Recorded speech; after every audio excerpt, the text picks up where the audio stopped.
Bonsoir. Bonsoir à tout le monde. Bonsoir, bonsoir, bonsoir, bonsoir. Je voudrais qu'on attende un peu 5 à 10 minutes pour que les gens puissent se connecter.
Ok. Bonsoir une fois de plus. Bonsoir, bonsoir, bonsoir, bonsoir, bonsoir, bonsoir, bonsoir. Nous voyons que les gens sont déjà en train de se connecter. Donc nous pouvons lancer dans peu de temps. Nous allons avoir 1 heure d'enseignement. Nous allons avoir 1 heure d'enseignement. Nous allons avoir 1 heure de partage. Nous allons manger ensemble. Nous avons décidé de commencer une série d'enseignements sur notre page sur les fondements de la foi, les fondements de la marche chrétienne. Parce que beaucoup de chrétiens ne comprennent pas ce que c'est la vie chrétienne, la marche chrétienne. Donc, je ne serai pas souvent le seul enseignant, je ne serai pas le seul qui va souvent enseigner. Vous allez voir beaucoup de frères qui vont partager avec vous sur les fondements de la marche chrétienne.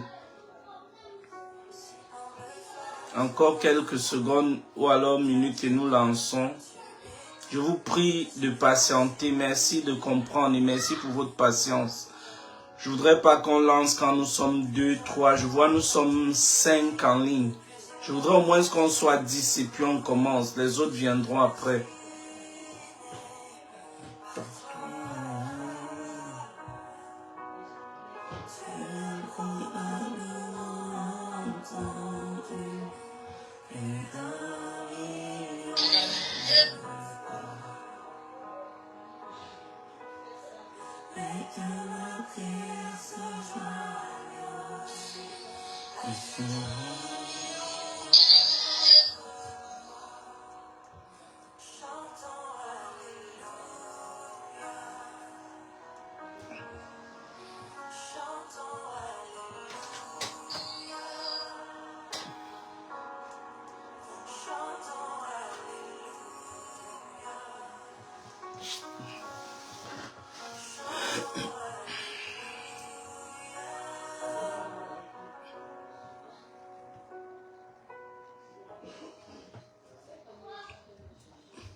Je suis fasciné par toi, qui était, qui est et qui sera. Je suis fasciné par toi. Seigneur, je suis fasciné par toi. Seigneur, je suis fasciné par toi. Est-ce qu'il y a quelqu'un qui est fasciné par le Seigneur? Est-ce qu'il y a quelqu'un parmi vous qui est fasciné par le Seigneur? Est-ce qu'il y a quelqu'un qui est fasciné de lui?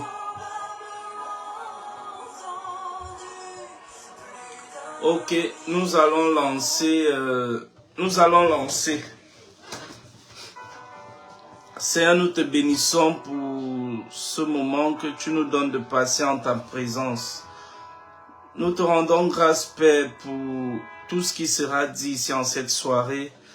Nous te louons, nous t'exaltons, Seigneur. Prends le total contrôle, prends le contrôle du vase que je suis. Prépare les cœurs à recevoir ton enseignement, prépare les cœurs à recevoir ta parole. Qu'elle tombe dans une terre fertile, Seigneur.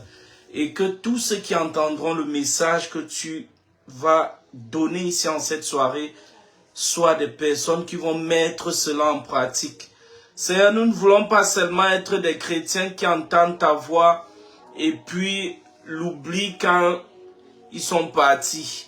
Nous ne voulons pas être des chrétiens, Seigneur Jésus, qui finissent de se mirer et après oublient leur image devant le miroir. Nous te prions, Seigneur, qu'en cette soirée, tu viens prendre le total contrôle, Seigneur. Prends le total contrôle, Papa, de tout ce qui sera fait ici en cette soirée, de tout ce qui sera dit ici en cette soirée. Remplis-moi, Seigneur, inonde-moi, inonde-moi. Seigneur, je suis fasciné de toi. Je suis amoureux de toi. Seigneur, je soupire après toi. Je désire mieux te connaître. Permets-moi, Papa, en cette soirée, d'être moi-même nourri pendant que je suis en train de parler de toi. Amen. Ok, bonsoir à tout le monde. Bonsoir, bonsoir, bonsoir, bonsoir, bonsoir. J'espère que nous sommes tous là et que ce qui va se passer ici ce soir se passe selon que le Seigneur le permettra. Permettez-moi de bien placer ma caméra là pour qu'elle soit face à moi. Est-ce qu'elle est bien là? Ici, est-ce qu'elle est bien là? Et ici, est-ce qu'elle est bien là? Ok. Ce soir, je voudrais qu'on commence une série sur les fondements de la marche chrétienne. Et comme j'étais en train de le dire, je ne serai pas le seul qui va souvent enseigner quand vous allez souvent venir sur notre page. Je ne serai pas le seul qui va souvent enseigner. J'aurai beaucoup de frères qui vont souvent enseigner sur cette page. Mais moi, je commence ce soir et je voudrais que nous soyons tous attentifs. Je voudrais qu'on écoute vraiment ce que la parole dit. Parce que quand on parle de la marche chrétienne, beaucoup de gens viennent à l'église comme s'ils vont en balade. Beaucoup de gens vont à l'église sans savoir ce qu'ils vont chercher à l'église. Beaucoup de gens vont à l'église peut-être parce que le père était chrétien. Eux ici, ils s'en vont à l'église. Mais permettez-moi de vous dire quelque chose en cette soirée. On ne va pas à l'église en balade. Si tu es un chrétien et tu te rends compte que ça fait environ 1 an, 2 ans, 3 ans que tu es dans une église, et malgré que tu es dans cette église, est-ce que vous m'écoutez? Je voudrais savoir si vous m'écoutez parce que je me suis lancé sans vous demander. Est-ce que vous m'écoutez? Je voudrais que quelqu'un me réponde pour que je sache qu'on m'écoute parfaitement. Est-ce que vous m'écoutez?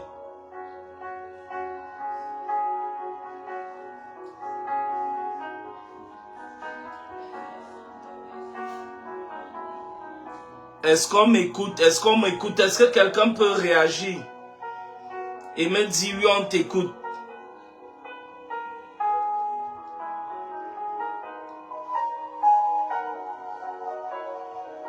Ok, super. Merci à ceux qui ont répondu. Donc, avant toute chose, sur l'enseignement que nous allons partager ce soir, je voudrais qu'on pose les bases. Je voudrais qu'on mette les fondements de la foi. Je voudrais renforcer votre croyance à la Bible. Parce que si on te demande pourquoi est-ce que tu crois en la Bible, pourquoi est-ce que tu as foi en la Bible, qu'est-ce que tu vas dire? Si on te demande la Bible là, tu suis la Bible, tu as foi en la Bible, tu vas dire pourquoi est-ce que tu crois en la Bible? Beaucoup de gens vont te dire la Bible c'est un faux livre, il y a des erreurs, il y a des choses qui sont pas correctes dans la Bible. D'autres vont même te dire c'est une fable. Si toi on te dit ça, comment est-ce que tu vas répondre? Comment est-ce que tu vas dire que la Bible est un livre vrai? Sur quoi est-ce que tu vas te baser que la Bible est un vrai livre? Si d'abord, avant toute chose, tu n'as pas foi en la parole de Dieu, au livre qui est la Bible, cela veut dire que tu n'as pas raison d'être ici avec nous ce soir. Donc, avant qu'on aille de l'avant, je voudrais renforcer ta croyance sur la Bible. La Bible, c'est quoi? La Bible, c'est un livre antique. Et ceux qui disent que la Bible est une fable, ils le disent parce qu'ils ne connaissent pas la vérité sur la science. Aujourd'hui, aucun historien, aucun archéologue ou alors aucun vrai scientifique ne peut douter de la Bible. Parce que l'historicité de la Bible, ou alors, comment le dire, la fiabilité de la Bible est prouvée, j'ai envie de dire, à 100%. Comment est-ce que les scientifiques définissent qu'un manuscrit est vrai? Comment est-ce que les scientifiques définissent la fiabilité d'un livre? Sur quoi est-ce qu'un scientifique peut dire que ce livre-ci est un vrai livre? Pour qu'un scientifique dise qu'un livre est vrai, il se base toujours sur 3 critères. Ils ont le nombre de copies. Les scientifiques commencent toujours par le nombre de copies qui existent dans le temps par rapport à la première, par rapport à l'original. Le nombre de copies qui existent entre le manuscrit original et la première copie. Quel nombre de manuscrits existe entre la première Bible qui existait ou alors le premier Nouveau Testament? Quel est ce nombre? Combien existe?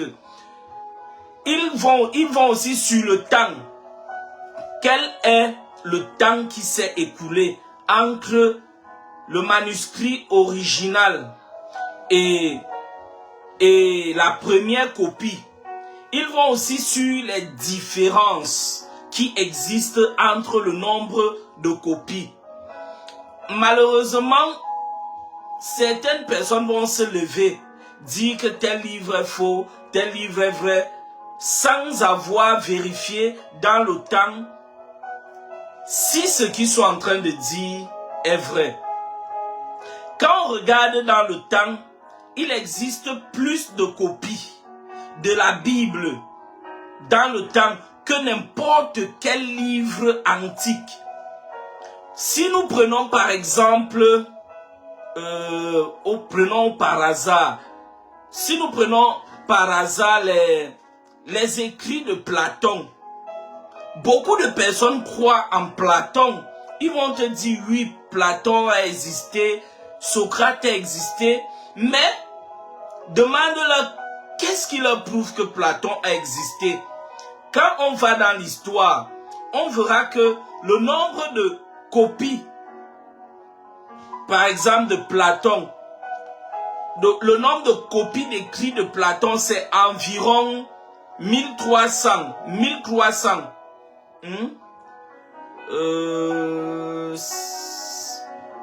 Oui, c'est 400 copies que Platon a laissé et Homère a laissé environ 1300 copies. Et comparé à la Bible, nous avons 25 000 copies qui existent aujourd'hui de la Bible. Le temps qui s'est écoulé entre la première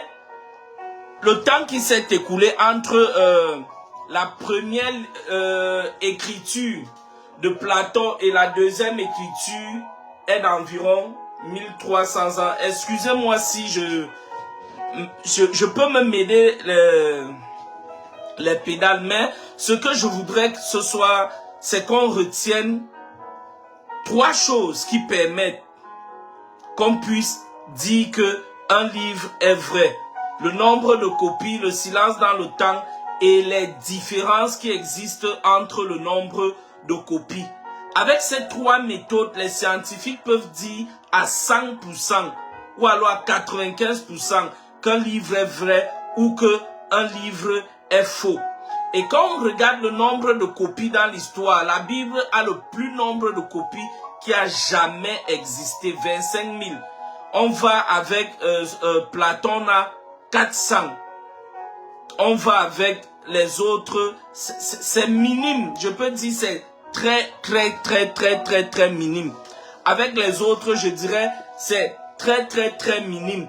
Parce que si on regarde Platon, c'est 219 ou 300 qu'il a laissé environ, entre 219 et 300.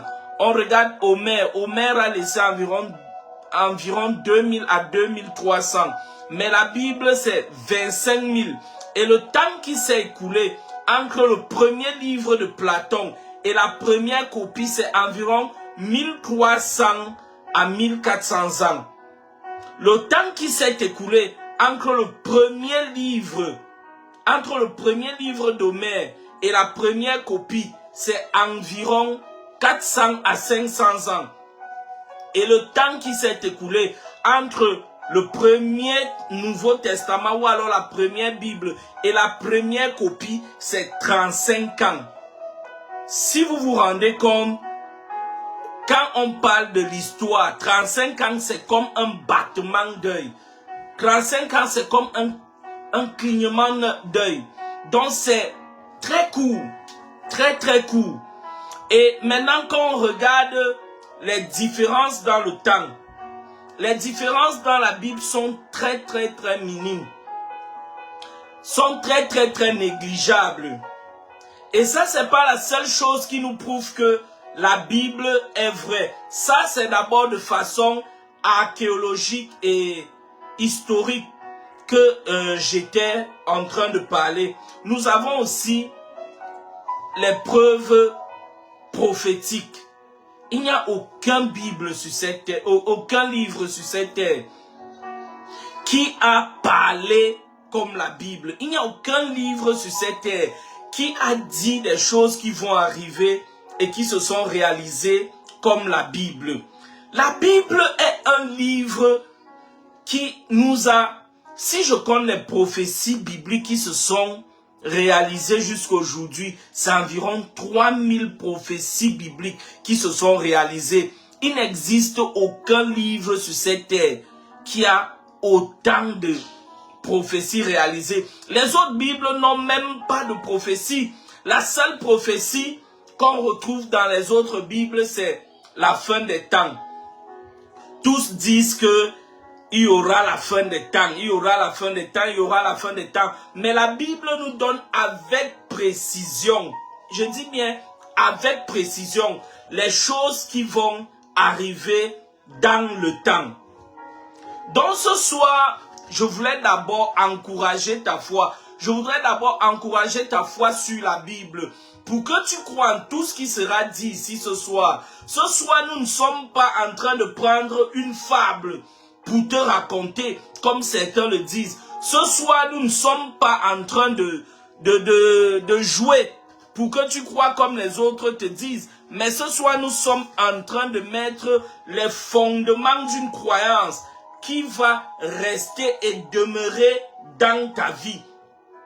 Il y a un archéologue, Geo Kinnaman, qui a dit: il n'existe aucune découverte archéologique parmi les centaines et milliers qui ont été découverts qui contredit la véracité de la Bible. C'est un archéologue qui l'a dit et cela est prouvé.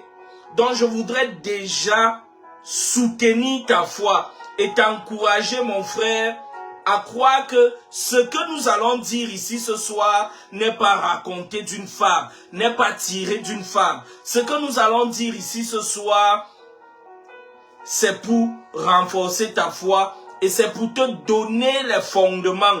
Comme je l'ai dit, je ne serai pas le seul qui va souvent enseigner, mais vous allez voir plusieurs frères qui vont enseigner ici et qui vont enseigner même mieux que moi. Qui vont même mieux enseigner que moi. Donc je vous mets déjà en garde. Les frères qui vont passer ici chaque dimanche, ces frères sont vraiment prêts, comme on le dit, à la façon des Camerounais, ils sont prêts. Ce sont des frères aguerris. Nous allons, après cette petite parenthèse, nous allons commencer notre enseignement proprement dit. C'est quoi? Qu'est-ce qui fait la fondation d'un chrétien? Nous voulons enseigner aujourd'hui sur les fondements de la marche chrétienne. Qu'est-ce qui fait les fondements de la marche chrétienne?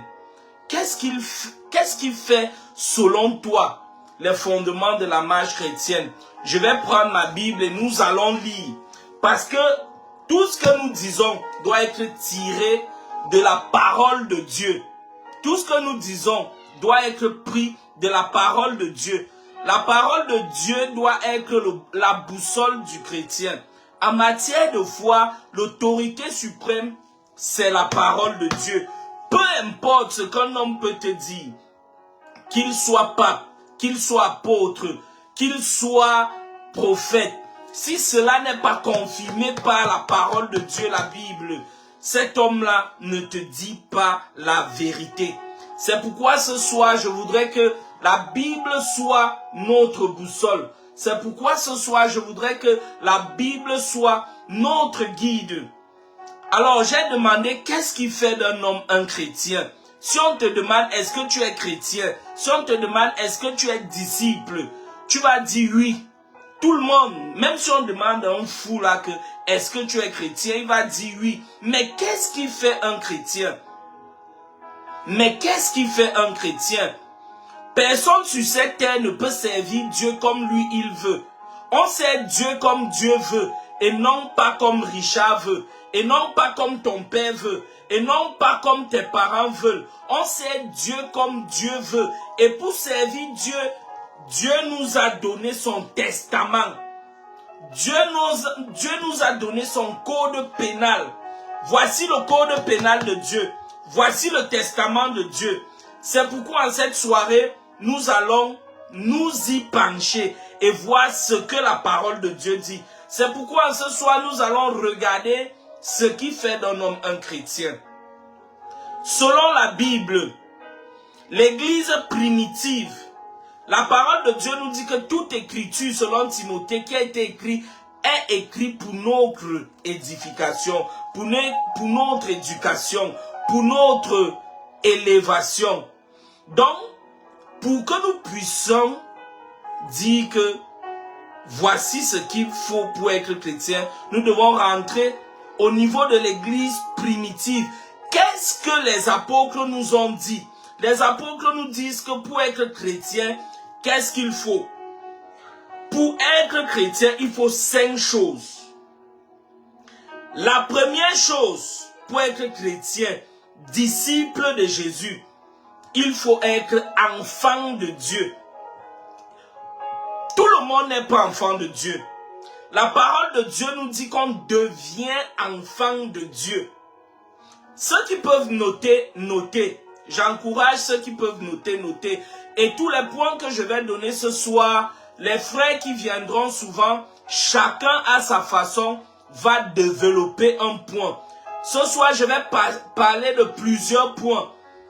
Et quand nous allons aller en profondeur, chaque frère qui viendra prendre la parole sur cette antenne va toujours prendre un point pour élargir et aller en profondeur. Il faut 5 choses pour que quelqu'un soit chrétien. Les 4 premières choses, bon disons, la première partie c'est la nouvelle naissance. Tu dois être enfant de Dieu. Tu dois naître de nouveau.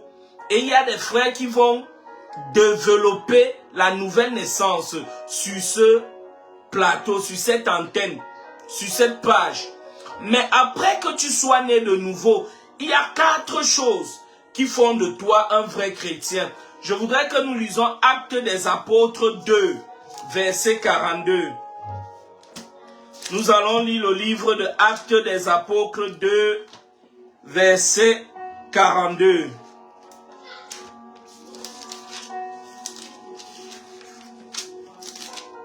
Soyez très attentifs. Nous allons dire des choses très pertinentes ce soir. Nous allons dire des choses très profondes ce soir. Soyez très attentifs. Actes des Apôtres 2, verset 42. La parole de Dieu nous dit, ils persévéraient dans l'enseignement des apôtres, dans la communion fraternelle, dans la fraction du pain et dans les prières. Pour qu'un chrétien soit un vrai chrétien, après qu'il soit né de nouveau, il faut 4 choses. Il faut l'enseignement des saints, l'enseignement des apôtres. Pourquoi est-ce que la parole nous dit que nous devons persévérer dans l'enseignement des apôtres. Aujourd'hui, nous avons toutes sortes de doctrines. Aujourd'hui, nous avons, je dis bien, toutes sortes de doctrines dans les églises ici dehors. Mais ce que les gens oublient, c'est que nous devons enseigner la sainte doctrine. Et c'est quoi la sainte doctrine? Quand nous lisons la parole de Dieu, la Bible, nous venons de lire qu'elle nous dit qu'il faut 4 piliers. Après que tu sois né de nouveau, il y a un frère qui viendra nous enseigner ce que c'est la nouvelle naissance. Parce que beaucoup de gens ne savent même pas ce que c'est la nouvelle naissance. Il va nous enseigner les profondeurs de la connaissance de Jésus. Ta véritable identité par la nouvelle naissance. Mais après que tu sois né de nouveau, il y a 4 choses, comme nous venons de dire. L'enseignement des apôtres. Le mot enseignement qui est utilisé ici dans le grec, c'est la doctrine des apôtres. Donc, après que tu sois né de nouveau, tu dois être enseigné sur la doctrine des apôtres. Il faut que tu sois enseigné sur la doctrine des apôtres. Et c'est quoi la doctrine des apôtres? La doctrine des apôtres, c'est ce que nous appelons communément la sainte doctrine. Et la sainte doctrine, c'est quoi? La sainte doctrine, c'est tout enseignement qui te permet de marcher dans les voies de Dieu sans s'égarer de ce qu'il dit. Et cette doctrine tire ses fondements dans le livre de Hébreux 1. Nous allons lire Hébreux 6, autant pour moi. Hébreux 6. La parole de Dieu nous dit dans le livre d'Hébreux 6. C'est pourquoi, laissant les éléments de la parole de Christ, tendons à ce qui est parfait, sans poser de nouveau le fondement du renoncement aux œuvres mortes. Première doctrine de l'enseignement des apôtres, renoncement aux œuvres mortes. Après le renoncement, lisons d'abord, sans poser de nouveau le fondement du renoncement aux œuvres mortes, de la loi, de la foi en Dieu, de la doctrine des baptêmes, de l'imposition des mains, de la résurrection des morts et du jugement éternel. Voilà la base, la fondation de l'enseignement des apôtres. Donc, plusieurs frères viendront t'enseigner parce que quand on a parlé de ces 4 points, il te faut connaître ce que c'est la doctrine des apôtres. Et après que tu aies connu ce que c'est la doctrine des apôtres, nous allons passer au deuxième. Parce que la doctrine des apôtres, elle est vaste. Nous avons lu le renoncement aux œuvres mortes. Beaucoup de personnes viennent à Christ sans vouloir renoncer aux œuvres mortes, sans vouloir renoncer à leur vieil homme, sans vouloir, ils veulent commencer à marcher sans se séparer de la nature ancienne. Et les œuvres mortes, elles sont vastes. Nous allons voir cela pendant cette série d'études. Maintenant, quand nous continuons dans notre étude, nous allons voir la communion des saints. Après la doctrine des apôtres, nous avons la communion des saints. Il y a beaucoup de chrétiens qui viennent à Christ et parce qu'ils ont été choqués par une église, parce qu'ils ont été blessés par quelqu'un, ils vont te dire, moi je ne vais plus à l'église, je vais rester à la maison, moi. Quand le diable veut déjà s'emparer de toi, quand le diable veut déjà te frapper, il va te faire rester à la maison. Peu importe les blessures que tu as pu avoir, ne te sépare jamais de la communion fraternelle. La communion fraternelle est importante, elle est capitale. Donc ça sera le deuxième point que nous allons voir. Le troisième point, c'est la fraction du pain, comme nous avons lu. Beaucoup de gens quand ils disent la fraction du pain, ils disent, ah, quelle est la révélation que nous avons à voir sur la fraction du pain. Quand ils écoutent la fraction du pain, vous savez, écoutez-moi bien, la Bible est un livre extrêmement condensé. Donc, quand Dieu met un mot dans sa parole, dans la Bible, sachez que c'est un mot qui a pris la place de milliards d'autres mots. C'est un mot extrêmement important. Tout est important dans la Bible. Quand on dit la doctrine des apôtres, la communion fraternelle, la fraction du pain, c'est quoi la fraction du pain? Beaucoup de gens, quand ils entendent parler de la fraction du pain, ils se limitent seulement à ce qu'ils voient chaque jour quand on fait dans leur église. Ils se limitent seulement à manger, en Afrique on appelle ça le foléré. Ils se limitent à manger le pain et boire le foléré. Ce n'est pas seulement ça. Attendons, nous allons lire. Lisons un peu Genèse 9. Je voudrais que nous lisons le livre de Genèse 9, verset 4. Nous allons lire le livre de Genèse 9, verset 4. Écoutez bien, pendant cette étude, nous allons vous amener quelque part. Écoutez bien ce que la parole de Dieu dit dans Genèse 9, verset 4.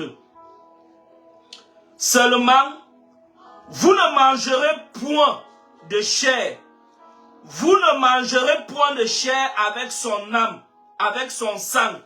La version originale, bon, la Bible nous dit que dans Genèse 9, Dieu a ordonné aux hommes de ne pas manger de chair avec le sang. Mais dans le livre de Jean, Jésus-Christ vient dire aux pharisiens, aux docteurs de la loi, aux docteurs de la parole, si vous ne mangez mon sang, si vous ne buvez pas ma chair, si vous ne buvez pas mon sang et si vous ne mangez ma chair, vous ne pouvez pas être sauvés. Pourtant, dans le livre de Genèse 9, comme je viens de lire là, la parole de Dieu nous dit que Dieu avait interdit qu'on mange la chair et qu'on boive le sang. Imaginez-vous les pharisiens, ils ont une fois dit, ça c'est un fou. Ce monsieur est fou. Qu'est-ce qu'il est en train de nous dire là? Mais qu'est-ce qu'il est en train de faire là? Il se prend pour qui? Il est en train de désobéir? Non mon frère, la parole ne se contredit pas.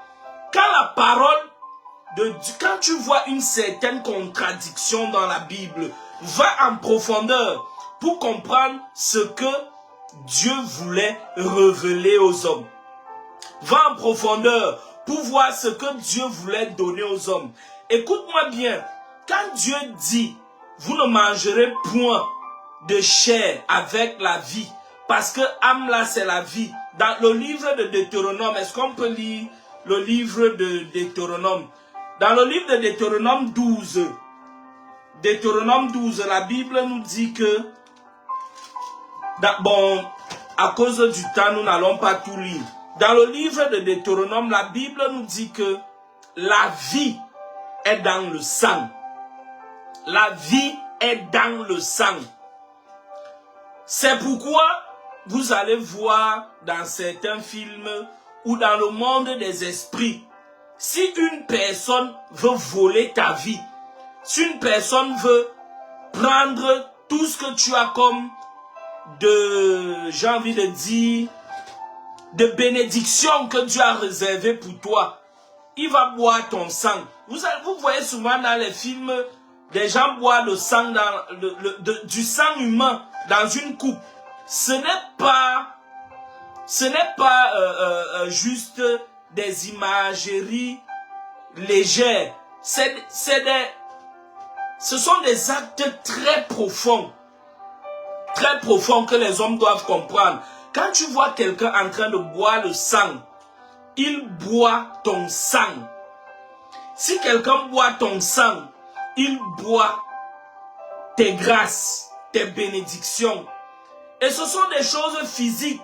Voilà pourquoi Dieu avait interdit aux Juifs, aux Israéliens, de ne pas boire le sang dans la chair. C'est parce qu'il ne voulait pas que les Juifs aient des vies des animaux. C'est parce qu'il ne voulait pas que les Juifs aient des vies qui ressemblent aux animaux. Mais quand il revient des siècles après, il dit donc aux Juifs, si tu veux avoir ce que tu veux, tu dois manger ma chair et boire mon sang. C'est parce qu'il sait que dans son sang, il y a la vie éternelle. Dans son sang, il y a la résurrection des morts. Dans son sang, il y a le pouvoir. Dans son sang, il y a le courage. Dans son sang, il y a la force. Dans son sang, il y a tout. C'est quand nous allons comprendre la vraie signification de la fraction du pain. C'est quand nous allons comprendre la vraie signification du sang de Jésus que tu vas comprendre que tu ne peux plus être dans les liens. Que tu vas comprendre que les autels ne peuvent plus avoir de pouvoir sur toi. C'est quand tu vas comprendre la profondeur de la fraction du pain, le repas du Seigneur, que tu vas comprendre que, lisons un peu Jean 6. Est-ce que nous pouvons lire Jean 6? Je crois que c'est Jean 6, verset 51. Jean 6, verset 51. Quand nous allons comprendre la profondeur de la fraction du pain, nous n'allons plus jouer avec le repas du Seigneur. Jean 6, verset 51. La parole de Dieu dit, « Je suis le pain vivant qui est descendu du ciel. Si quelqu'un mange ce pain, il vivra éternellement. » Jésus sait qu'en lui, Jésus en nous demandant de manger sa chair et de boire son sang, il sait qu'en lui, il y a la vie éternelle. Il y a le pardon des péchés. Il y a la résurrection des morts. Et quand nous allons faire cela, nous nous identifions en lui. Et si nous avons le sang de Jésus qui coule en nous, ce sang sera amer pour les sorciers qui vont chercher à vous manger. Ce sang sera une barrière contre toute attaque contre vous. Donc il est capital, je dis bien il est capital, que chaque chrétien puisse comprendre, j'ai envie de dire, la profondeur, j'ai envie de dire, la largesse, la grâce, la puissance du sang de Jésus. Oh mes amis, si vous pouvez comprendre la profondeur du sang de Jésus, si vous pouvez comprendre la largesse de ce sang, oh mes amis, le sang de Jésus-Christ est merveilleux. Je vous assure, le sang de Jésus est powerful. Donc comme nous avons dit, pendant cette série que nous avons commencé, vous allez m'excuser si je redis parfois les mêmes choses. C'est toujours important de répéter certaines choses, parce que c'est quand on répète certaines choses que ça reste dans nos têtes. Plusieurs frères vont enseigner ici. Et nous avons commencé une série ce soir. La série sur les fondements de la marche chrétienne. La série sur comment marcher dans une vie victorieuse avec Jésus. Pour cela, si je résume ce que j'ai dit depuis, nous avons besoin de quelque chose simple. La première chose, il faut que tu sois enfant de Dieu. Tu dois devenir enfant de Dieu. Est-ce que tu es un enfant de Dieu? Est-ce que tu es un enfant de Dieu? Pour que tu sois enfant de Dieu, il faut que tu sois né de nouveau. Parce que comme tu es né, comme ton père a connu ta mère et tu es né de la chair, c'est de la même façon que tu dois naître d'en haut. Dans le livre de Jean 3, Jésus-Christ dit à Nicodème, ne t'étonne pas que je te dise, il faut que tu naisses d'en haut. Tu dois naître d'en haut. Ne pense pas que tes œuvres peuvent te sauver. Les œuvres que tu fais ne peuvent pas te sauver. Les œuvres ne sauvent pas un homme. dans le livre de Actes des Apôtres, on connaît l'histoire du centenier. On connaît tous l'histoire du centenier romain. Il avait, j'ai envie de dire, respecté tous les commandements dans la parole de Dieu. Parce que quand la Bible dit d'un homme qu'il est pieux, à cause du temps, nous ne pouvons pas tout lire. Mais si vous voulez, vous pouvez aller lire Actes des Apôtres 8. La Bible nous parle de l'histoire du centenier romain. Le centenier romain avait respecté presque les 10 commandements de Dieu, mais il n'était pas sauvé. Il vivait d'une manière pieuse, mais il n'était pas sauvé. Il faisait des aumônes, dont il donnait l'argent, il faisait tout ça, mais il n'était pas sauvé. Et il ne faisait pas cela seul. La Bible précise que il le faisait avec toute sa famille, mais il n'était pas sauvé. Pour être sauvé, il a fallu qu'il naisse de nouveau. Et dans une révélation que Dieu donne à Pierre et que Dieu donne à cet homme, quelqu'un va peut-être me dire, est-ce que Dieu se révèle aux païens? Oui, je peux te le dire. Va lire ta Bible. Tu vas voir Dieu qui apparaît en songe à des personnes qui n'ont jamais accepté Jésus, à des personnes qui ne connaissent même pas Dieu. Mais Dieu se révèle à eux. Dieu leur donne des songes. Nous avons par exemple Nebuchadnezzar. Nous avons Pharaon en Égypte. Quand Dieu donne, Dieu parle à qui il veut, comme il veut. Mais c'est pas parce que Dieu t'a parlé qu'il est un enfant de Dieu. Donc Dieu avait parlé à Nicodème pour lui dire, appelle Pierre. Dieu pouvait le laisser dans son état. Il pouvait rester dans son état. Et est-ce qu'il aurait été sauvé? Mais Dieu envoie qu'on aille appeler Pierre. Pierre vient, Pierre fait, il devient enfant de Dieu et il reçoit le baptême. Et il reçoit le baptême et il devient enfant de Dieu. Donc avant toute chose, avant de commencer toute marche, il faut que tu deviennes un enfant de Dieu. Il faut que tu naisses de nouveau. Maintenant, après ta nouvelle naissance, il y a 4 choses que tu dois faire. Tu dois persévérer, je dis bien persévérer. Et la Bible connaît très bien placer ces mots. Elle précise persévérer. Persévérer, ça veut dire faire tomber, recommencer, recommencer et recommencer. Tu dois faire comme un enfant. Tu commences à marcher, tu tombes, tu te relèves, tu tombes, tu te relèves. Un jour tu marches et puis tu commences à courir. Tout ceci après avoir rampé et marché à 4 pattes. Donc c'est un peu ça la persévérance. Et la persévérance n'est pas donnée à n'importe qui. C'est pourquoi la parole de Dieu nous dit, seuls ceux qui auront persévéré auront la couronne. Donc il est important de persévérer dans la doctrine des apôtres. Et nous avons dit la doctrine des apôtres, selon Hébreux 6, c'est 6 choses. Nous avons lu ces choses. Et chaque frère qui va passer ici va souvent prendre du temps pour bien développer dans ces doctrines, pour bien élaborer dans ces doctrines. Il est important, il est capital que nous devenions des vrais chrétiens. Ça fait des années on va à l'église. Nous sommes assis sur le même banc. On nous délivre chaque jour. On a les mêmes problèmes chaque jour. On a un petit souci, on appelle le pasteur. C'est pas à ça que Dieu nous appelle. Dieu t'appelle à être un esprit indépendant de l'homme et dépendant de lui. Quand je dis ça, je ne voudrais pas être mal compris. Dieu veut que tu comptes totalement sur lui. Mais cela ne veut pas dire que tu ne dois pas avoir d'autorité.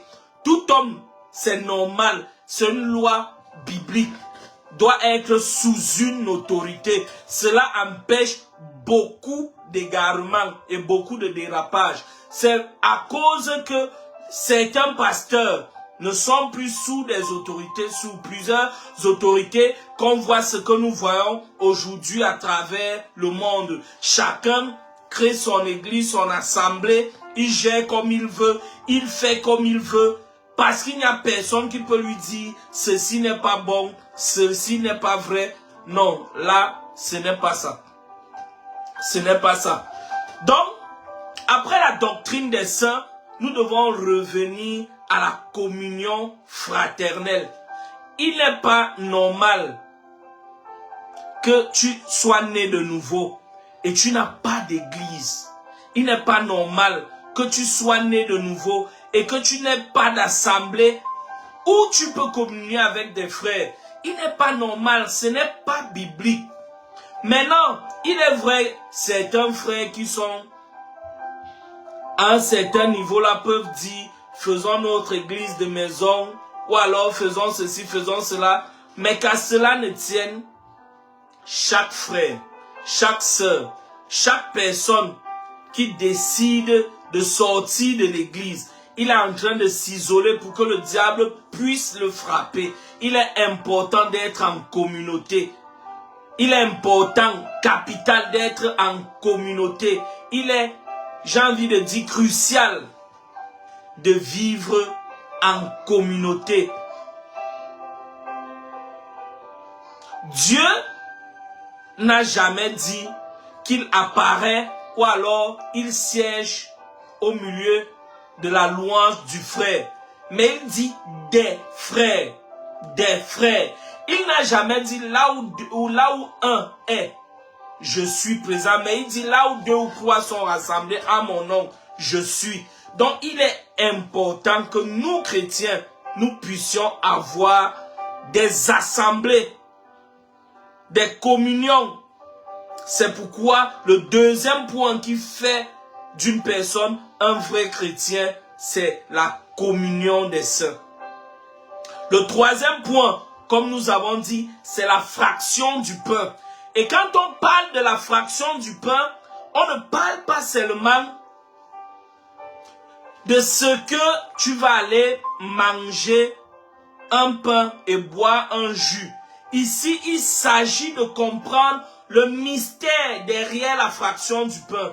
Ici, il s'agit de comprendre le mystère derrière la crucifixion, derrière le sang versé, derrière le pain sans levain.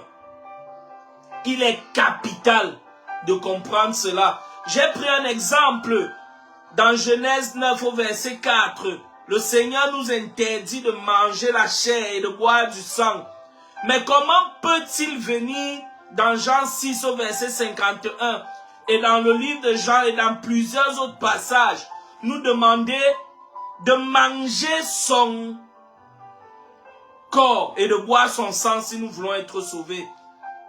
C'est parce que quand il le disait aux Juifs, aux Israélites, aux Hébreux, aux étrangers, il le disait simplement parce que quand tu manges le sang de quelqu'un, tu bois tout ce que cet homme a de négativité, mais aussi de positivité.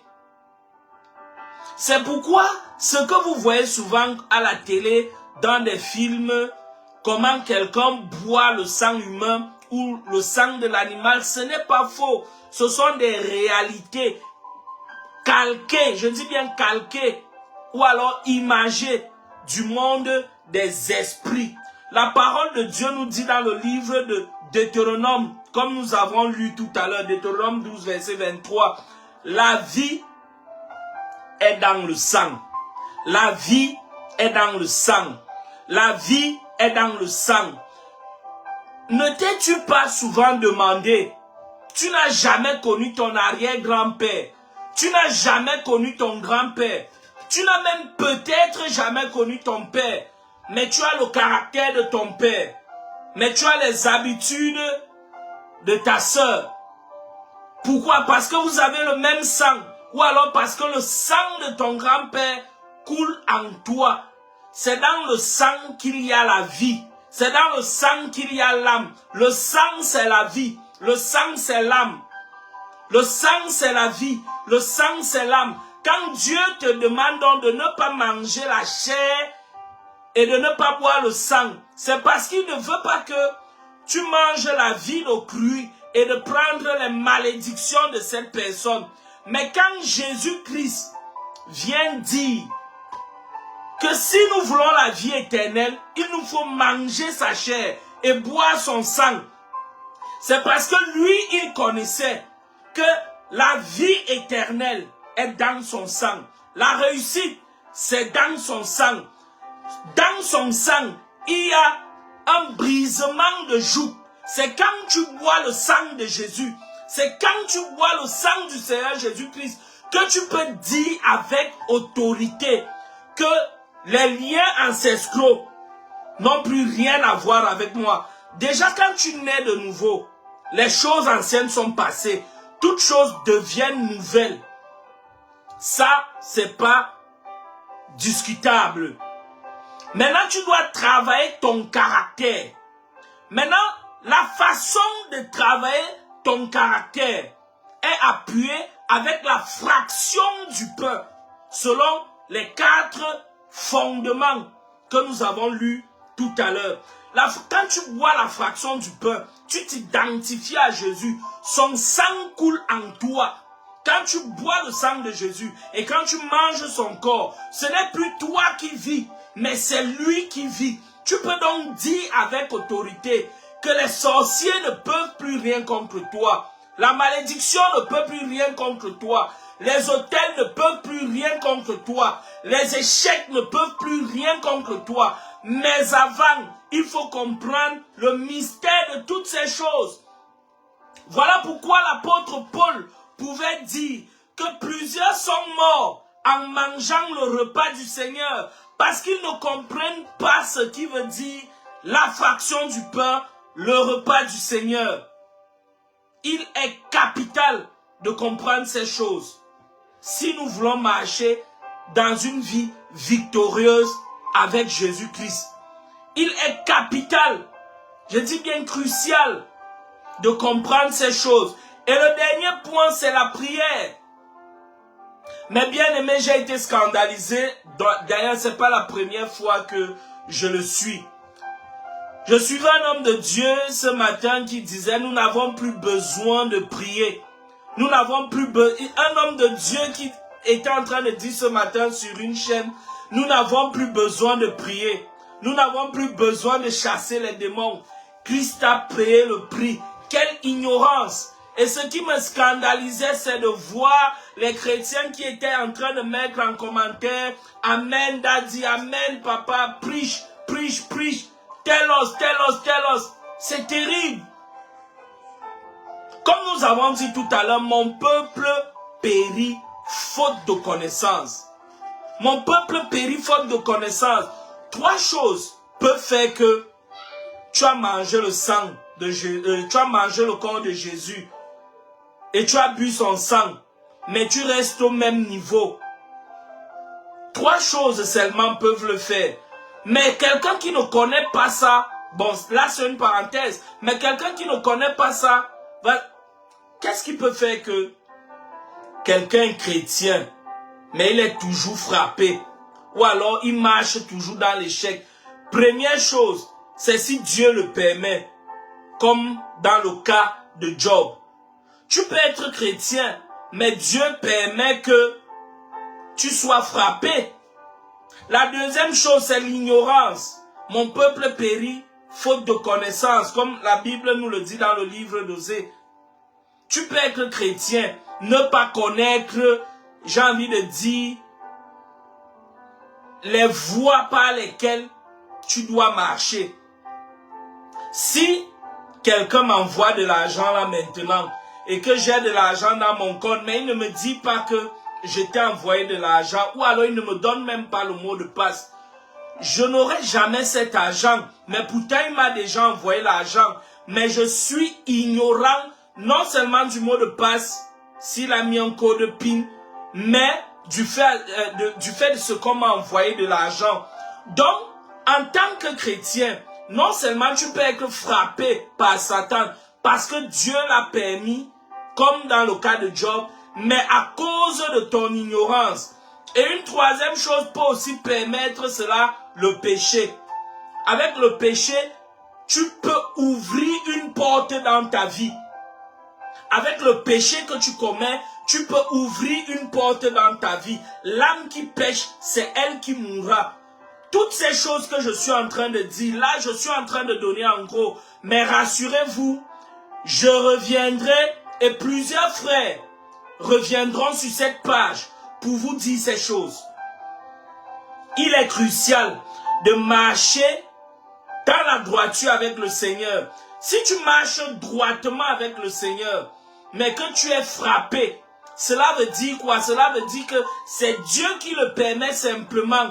Reste confiant, persévère, ton temps arrivera. Mais si tu ne marches pas droitement avec le Seigneur et que tu es frappé, c'est soit de l'ignorance à la parole de Dieu, soit tu as fait quelque chose qui ne plaît pas à Dieu et cela a ouvert une porte dans ta vie.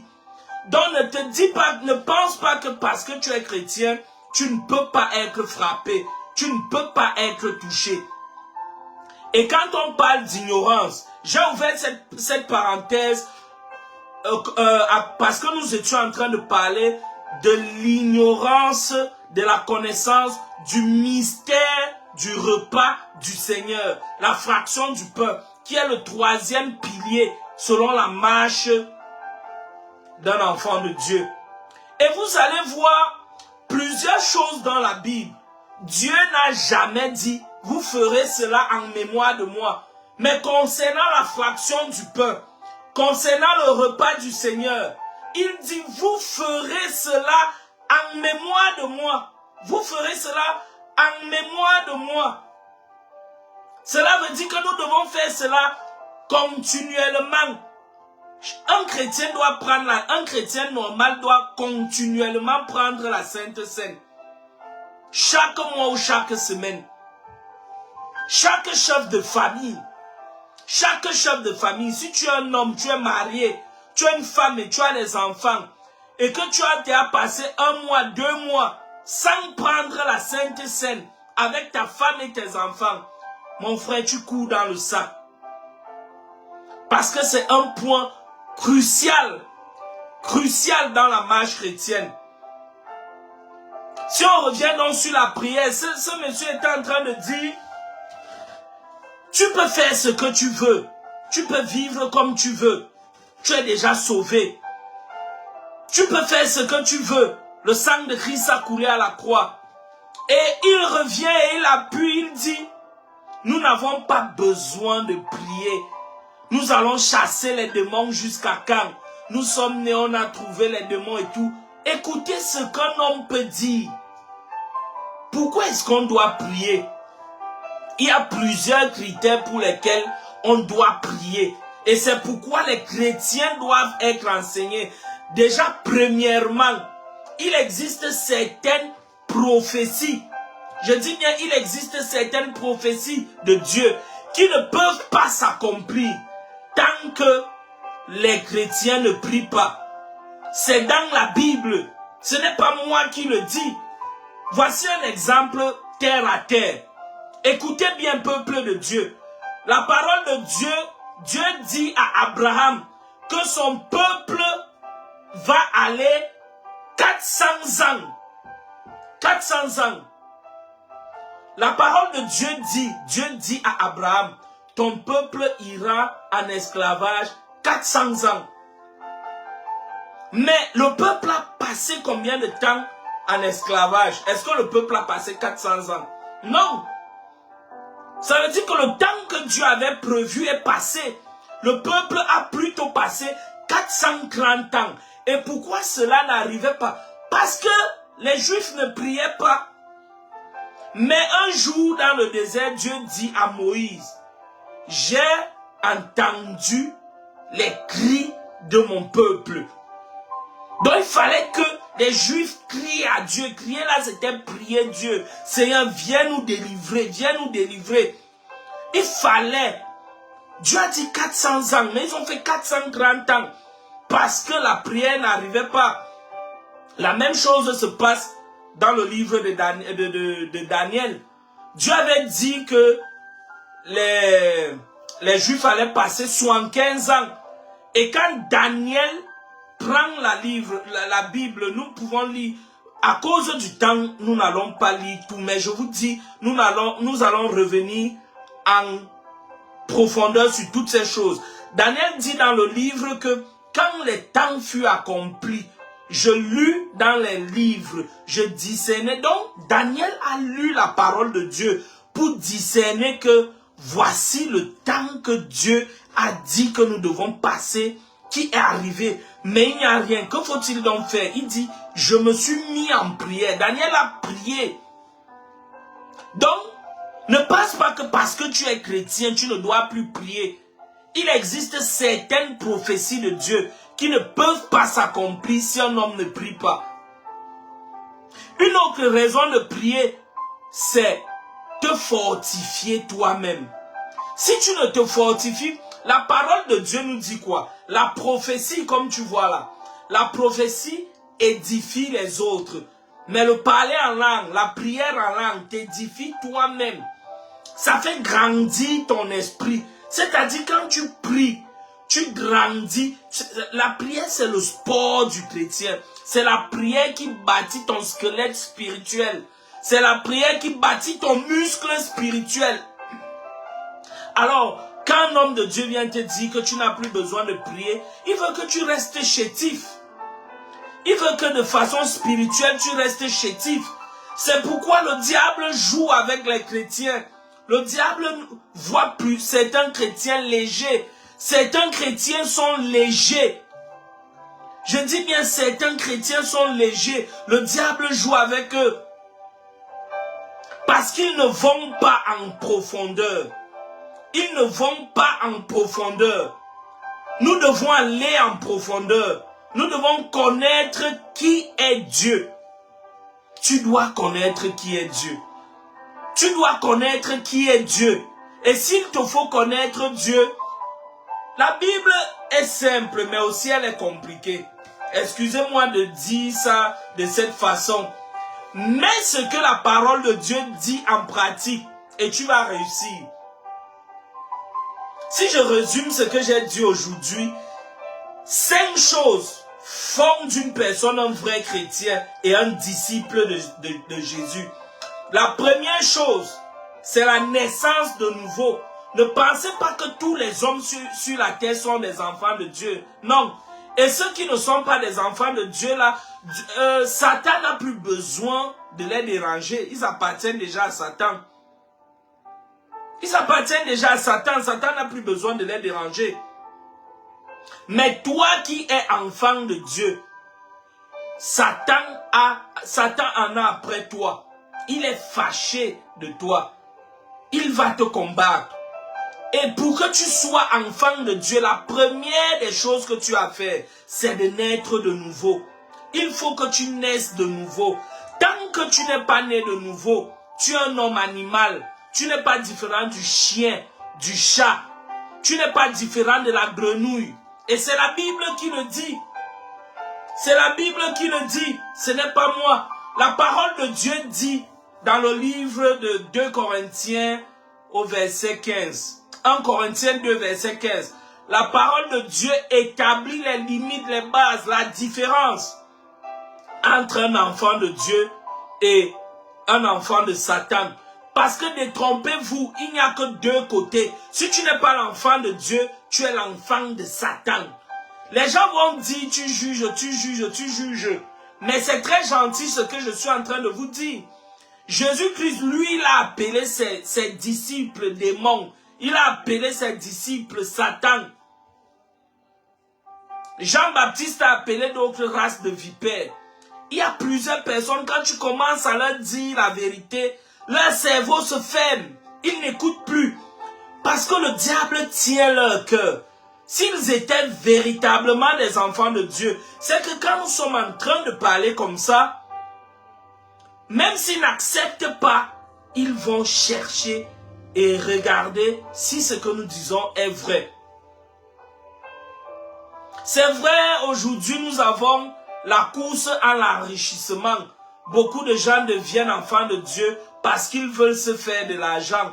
Beaucoup de personnes deviennent enfants de Dieu parce qu'ils veulent manger. Mais on ne sert pas Dieu parce qu'on a raté sa vie, bon sang. On ne sert pas Dieu parce qu'on a faim. Si tu veux servir Dieu, va travailler. Va travailler, tu vas manger. Au lieu de venir prendre des malédictions dans ta vie parce que tu joues avec la parole de Dieu, va travailler. Va travailler. Je connais plusieurs hommes de Dieu, moi y compris, qui se battent de leurs propres mains pour pouvoir manger. J'ai beaucoup de connaissances. Je pouvais venir, comme d'autres personnes, vous demander de contribuer. Et je suis sûr que plusieurs parmi vous, vous allez contribuer. Mais qu'est-ce que moi je fais toujours? Quand je suis bloqué, je dis à un de mes amis, prête-moi, je vais te rembourser. Parce que la Bible dit, ne devez rien à personne si ce n'est que de l'amour.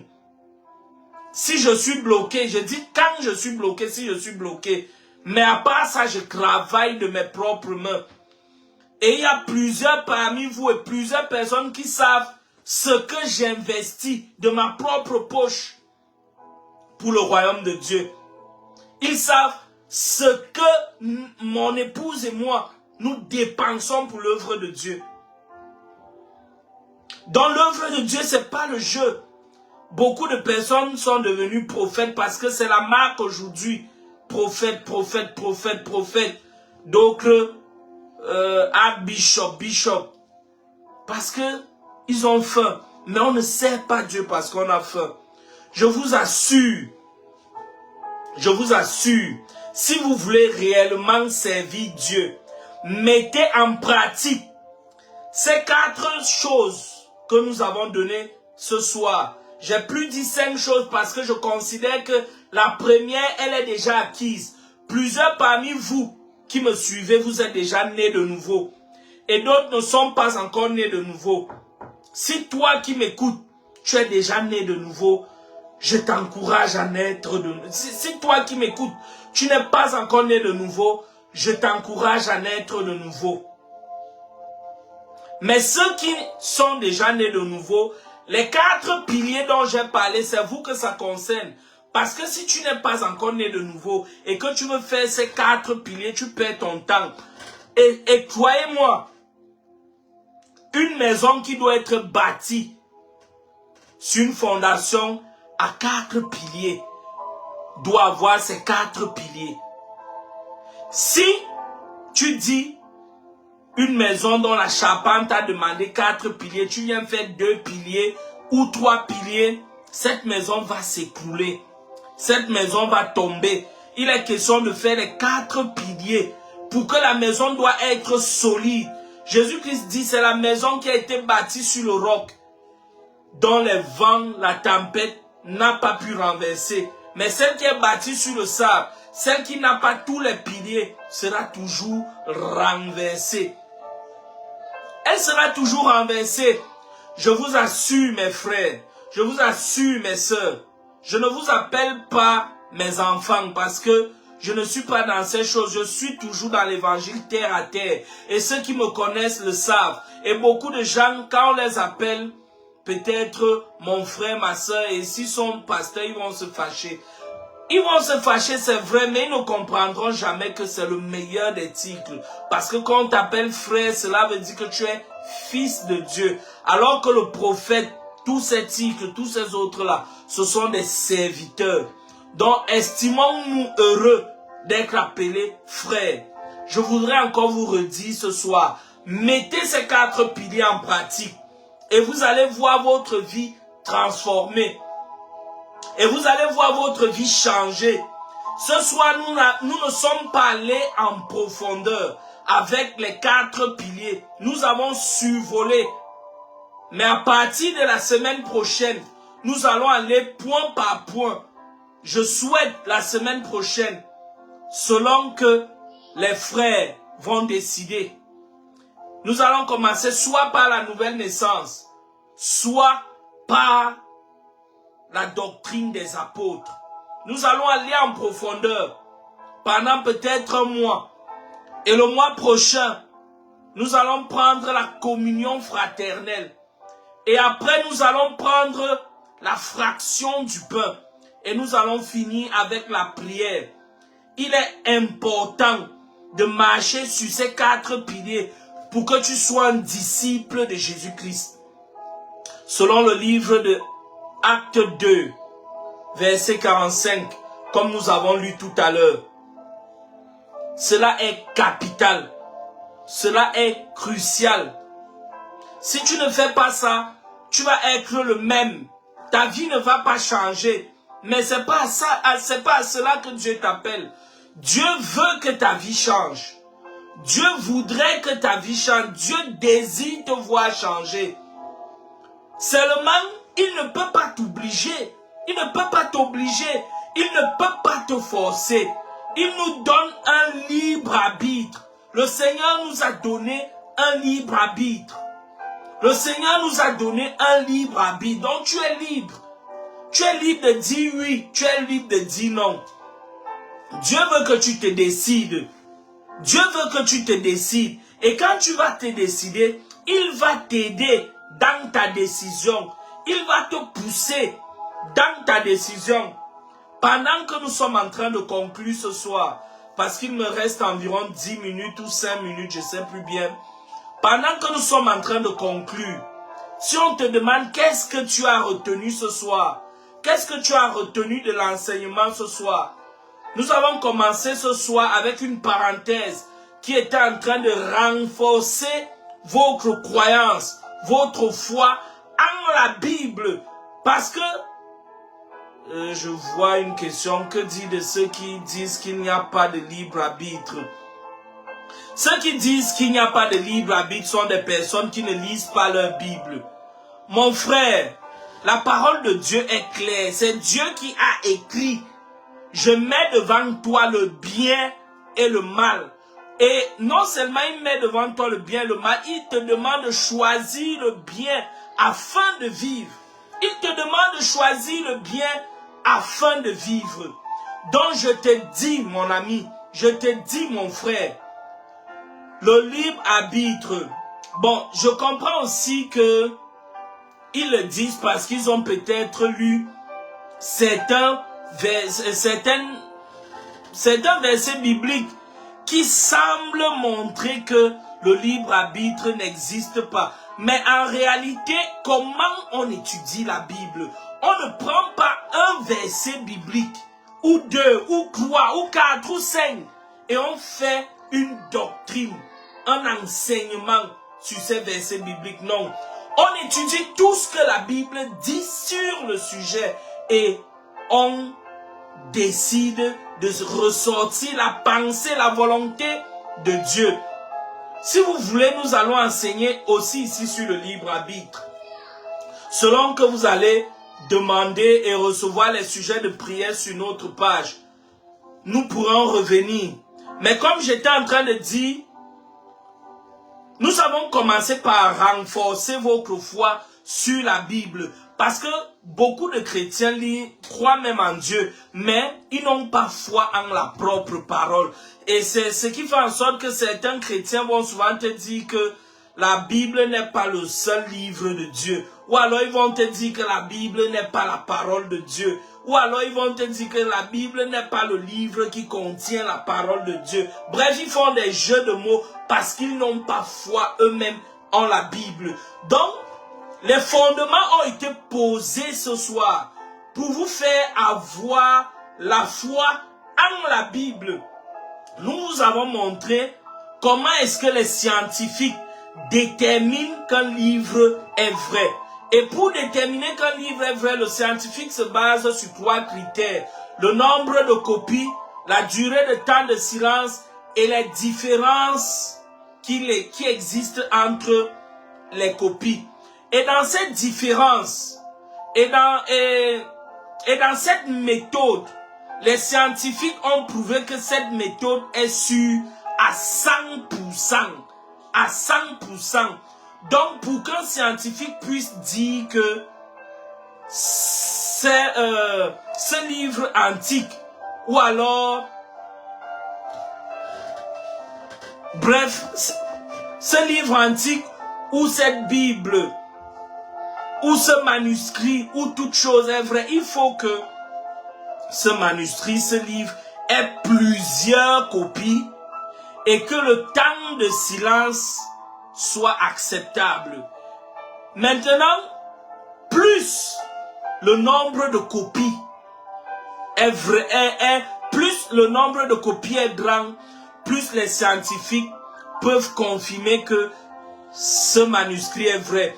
Plus le temps de silence est court, plus les scientifiques vont accepter que cela est vrai. Et aussi les différents... Et je vous ai épargné les critiques parce que à cause du temps, nous n'avons pas pu... À cause du temps, nous n'avons pas pu aller en profondeur parce que je n'avais que 1h10 ou 1h20 minutes pour élaborer cela. C'est pourquoi j'essayais de courir et parfois je pouvais m'emballer et me calmer parce qu'on était en train de courir. Donc nous avons d'abord renforcé votre foi en la Bible. Si quelqu'un te dit donc encore un jour que Jésus-Christ n'a pas existé, dis-lui que si Jésus-Christ n'a pas existé, tous les personnages historiques que nous connaissons sur cette terre n'ont pas existé. Parce que si on dit que Jésus-Christ n'a pas existé, on dit que Socrate, Platon, Einstein, Hitler, tout cela n'ont pas existé. On dit que tout cela n'ont pas existé. Pourquoi? Parce que il existe plus de preuves sur l'existence de Jésus et ses écrits, plus que tout autre personnage historique. Si vous connaissez un personnage historique sur cette terre qui a plus de preuves de son existence que Jésus, montrez-le-moi. Montrez-le-moi. Et je vais voir si vous avez raison. Il n'en existe pas. Et quand on regarde aussi les temps de silence, le temps de silence entre les copies, je vous assure, c'est terrible. Le temps de silence, on a parlé entre Platon et la première, entre les écrits originaux de Platon et le premier est de 1300. 1300 ans. Et Homère, c'est 400 ans. Jésus-Christ, c'est 35 ans. Quand on parle de l'histoire antique, 35 ans, j'ai dit, c'est comme un battement d'œil. Donc, c'est comme ça, comme un battement d'œil. Donc, et ça, c'est sans compter les preuves historiques. Et ça, c'est sans compter les preuves prophétiques. Parce que quand on va dans les preuves prophétiques, c'est encore grave, c'est encore terrible. Donc, il fallait d'abord que tu aies la foi en la Bible pour qu'on arrête de te déranger que est-ce que la Bible est vraie. Mais après ça, nous sommes entrés dans l'enseignement. Nous avons dit 4 piliers font d'une personne un vrai chrétien. La doctrine des apôtres, la communion des saints, la fraction du pain et la prière. Et nous avons dit c'est quoi la doctrine des apôtres? La doctrine des apôtres, c'est la sainte doctrine qui tire son fondement de Hébreux 6. Hébreux 6. Dieu le voulant, nous allons commencer l'enseignement la semaine prochaine par la doctrine des apôtres. Et dans la doctrine des apôtres, nous allons engager avec le renoncement aux œuvres mortes. C'est là que nous allons parler ce qui... quand nous allons enseigner sur le renoncement aux œuvres mortes, tu vas comprendre que tu dois te séparer. Tu dois te séparer. Tu dois te séparer du monde. Parce que tant que tu vis encore un pied dehors, un pied dedans, tu n'as pas renoncé aux œuvres mortes. Les œuvres mortes, il existe plusieurs œuvres mortes.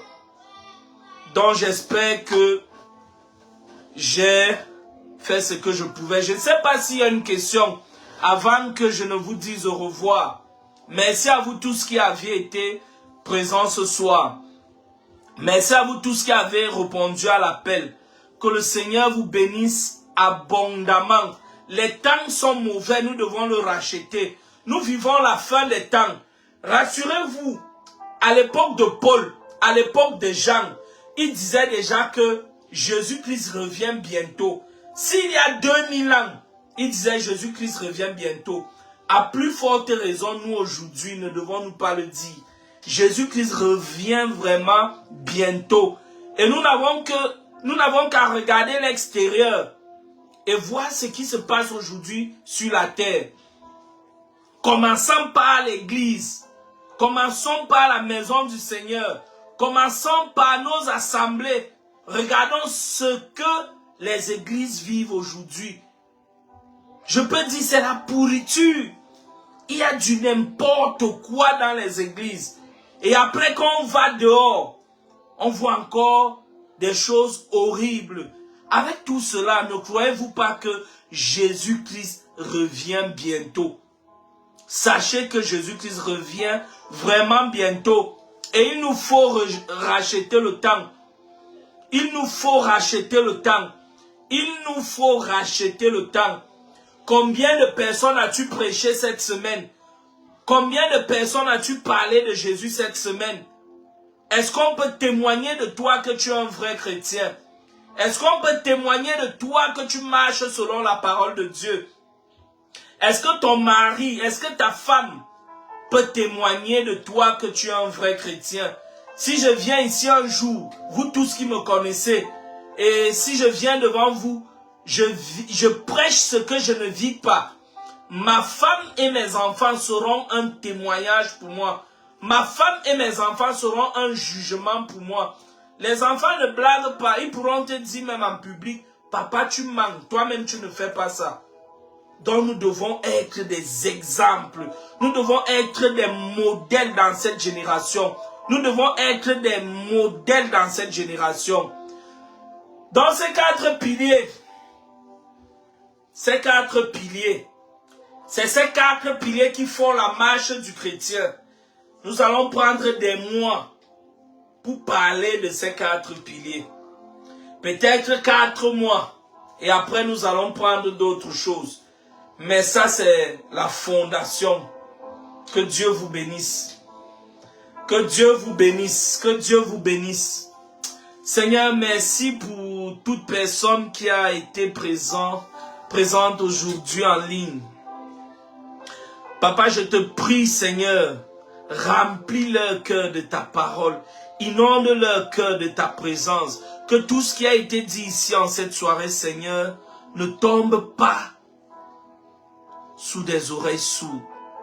Que cela ne tombe pas sur une terre dure.